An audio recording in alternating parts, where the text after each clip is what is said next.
What I want to do really today is not just talk about discounts and what you do with discounts. What I would like to talk about is the bigger issue of how to value non-controlling illiquid interests in private companies. What I want to focus on first is the conventional wisdom. You value the company as a whole, either as a going concern or on its net asset value if it's an asset holding company. You take discounts for lack of control, lack of marketability or liquidity, and perhaps some other discounts.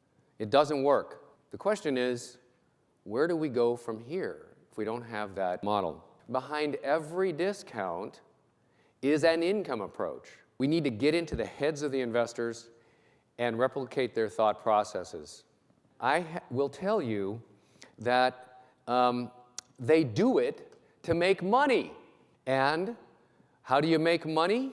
At least as a minority owner, there's 4 things: dividends and distributions,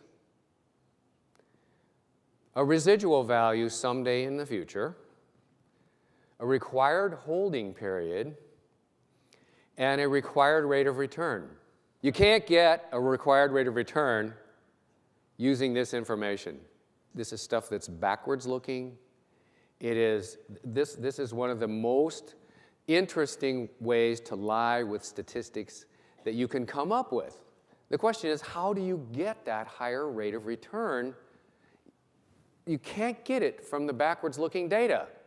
You can only get it from forward looking data. So I went and I talked with some people who make these kinds of investments, secondary market venture capitalists, secondary market private equity.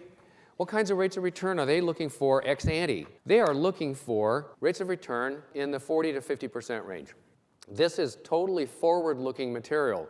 Given all this information, what kind of rate of return do we need to have on Uncle Joe's family limited partnership? We need to develop some kind of language for talking about the uncertainty that investors have in the real world and how they handle that uncertainty. 10 years at a 25% rate of return is an 82% discount. It's just math. This is not an opinion. It's only math. And here's a graph of what the math looks like. Underneath every discount is an income approach. Thank you.